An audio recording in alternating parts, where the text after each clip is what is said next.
Vítejte u našeho prvního videa. Dneska si ukážeme GTA 3.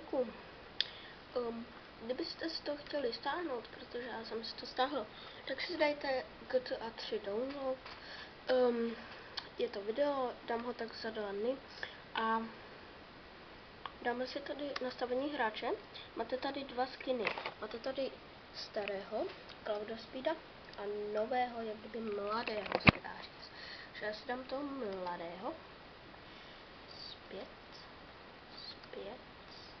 Tak a jdeme od začátku. Jsem to měl trochu vyhraný, akorát kvůli tomu, že jsem teďka právě začal nahrávat na YouTube, tak podám od začátku. Kdybyste chtěli, tak udělám i gameplay číslo 2 a napište mi do komentu, jestli chcete gameplay z GTA San Andreas. A už to začíná. Ano, Cloud Speed, nějaký chlápek a Katalína vykrádají nějaký domeček. Promiňte, mě moc nejde obraz, takže já to tak trochu přiblížím, ale jenom na pohádku, jinak to už potom vypnu. Přiblížení. Víte co, Katalína je hrozná. Katalína se poprvé objevila v GTA San Andreas, teda moc dobrý projev neprojev. Tak tady máme našeho Clouda Speeda v novinách. Je slavný, ale proslavil se krádeží. Ano, tady už ho vezou. Jejde, já jsem to přeskočil. Prosím, napište mi do komentu, jestli mám přeskakovat pohádky, nebo jestli je mám nechávat. Je ready, přeskakoval, ale kvůli vám bych je klidně nechal. Takže počkejte, já si ještě trochu nastavím obraz. Tak, super. Tak jo. Tady je první mise, dej mi svobodu. Ano, stáhl jsem to s češtinou. Takže začneme.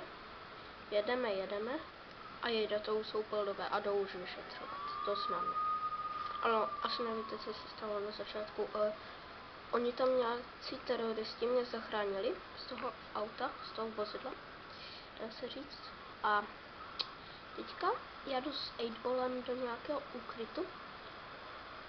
Ano, možná mi napište do komentu, proč hraju tak staré hry. To kvůli tomu, že já jsem si to chtěl stáhnout na Android, jenže mi to nějak nevyšlo. A za druhý, nevím, jak se dávají na účet peníze na Google Play. Takže jsem si to stáhl raději na počítač, ale rozhodně vám to doporučuji. Je to srandovní hra, i když je to pěkně starý. Ano, počkejte. Já se jenom nastavím obraz, pokud vám to nebude vadit. Já nenávidím triády. Je fakt nenávidím. Jsou hrozný. Takže měl bych vám někdy natočit to gameplay z videa Max Payne 2 nebo Max Payne 1. Ale to akorát, že já mám zatím jenom demo verzi, takže vám pro ně budu muset stáhnout tu plnou.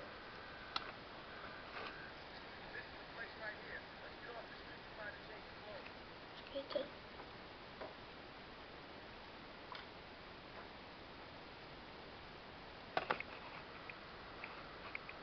Ano, už tady máme svůj safe house.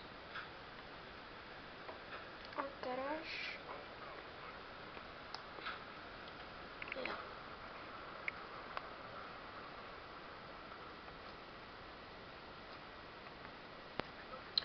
Promiňte, moc se omlouvám za ten obraz, ale fakt se mi to nějak nedaří s tou kamerou.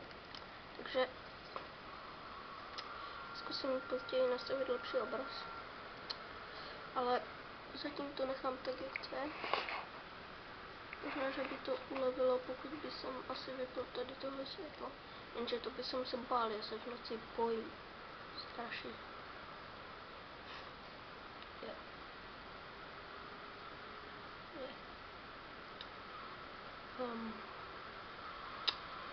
Jejda. Au, divo. To je hrozný. To je hrozný. Ta dnešní doprava.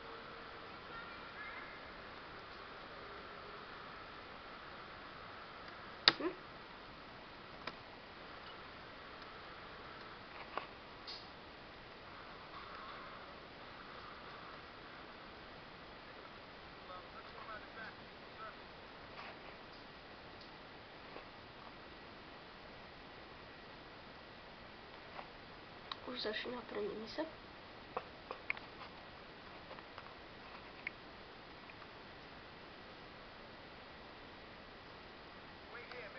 Promiňte, akorát tam, když to bude sestavovat, tak tam jsou jenom CZ titulky. Nedá.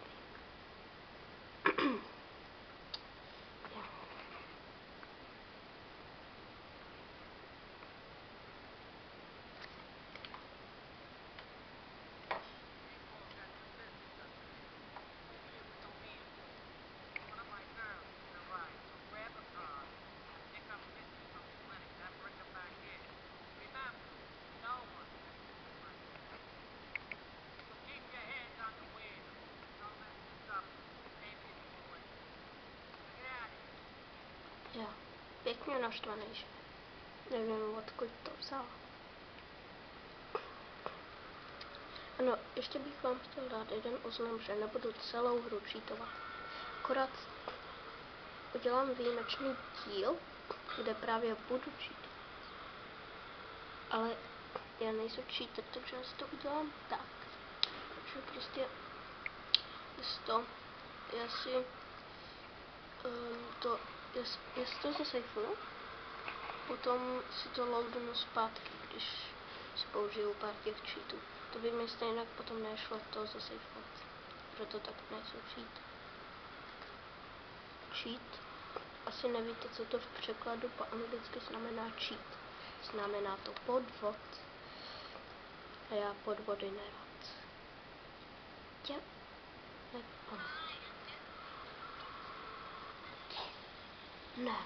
Ne, prosím. Ne, pryč. Tyjo. Ono vybouchlo to faro. Tyjo. Misty, děkuji, že jsi to přežil. Jednou se mi to už stalo a ona to fakt nepřežila. Že... Dělej do auta.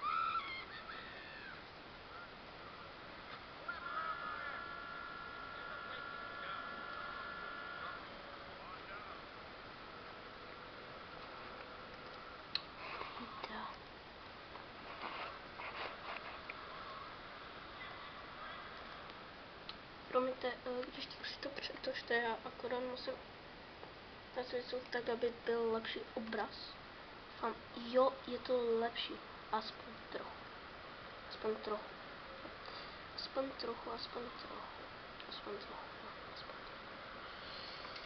Jo. Nedivte se, když teďka narazím, já tady štelou světlo. Jo. Tak, a jsme tady. Hej. Tak jo. Tady.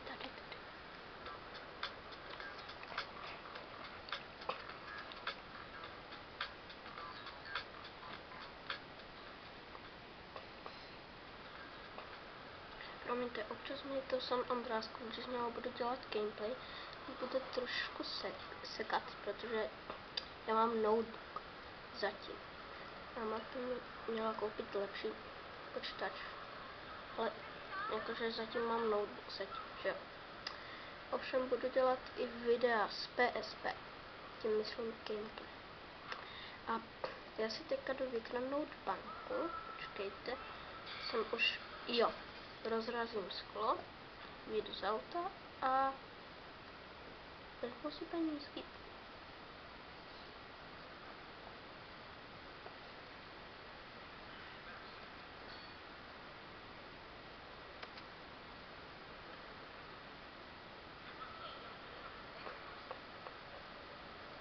Máme to? Tyjo, já mám plus 1000 penízků, to je pěkně hodně. Jo. Promiňte, já se omlouvám. Já zkusím s tím obrazem něco vymyslet potom. Ne v tomhle gameplay, to ještě bude... škod takovýhle. Blbý. Počkejte, prosím přepněte si to, když tak. Jo, je to totiž to s foťákem a nevím, jak se to přepíná. Zkusíme to. Jo, konečně. Trochu se nám to vydaří.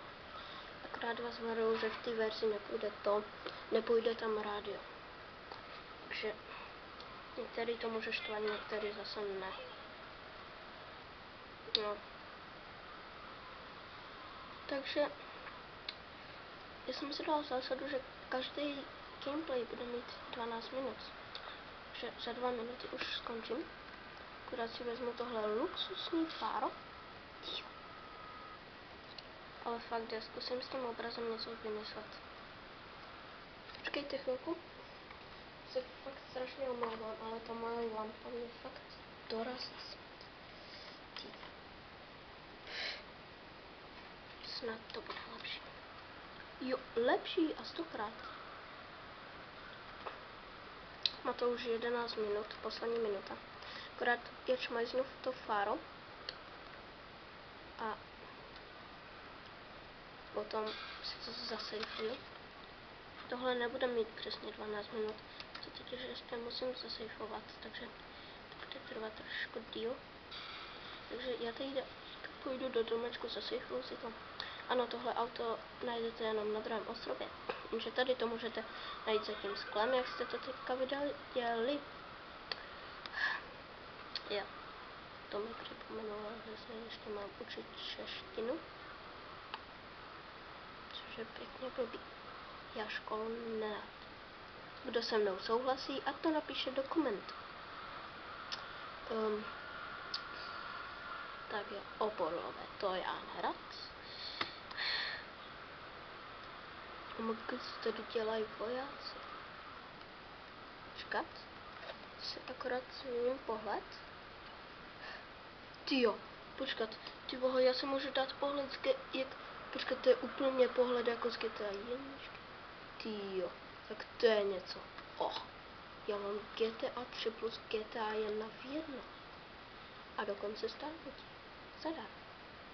To je fakt cool. Akorát tam něco jiného. Jo, tenhle pohled zbožňuji.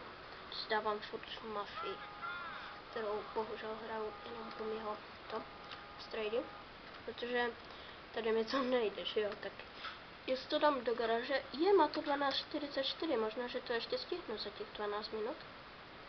Pojď, ne, tyjo, se to tam nevešlo. Ne, to stihnu tak za 13:10 minut.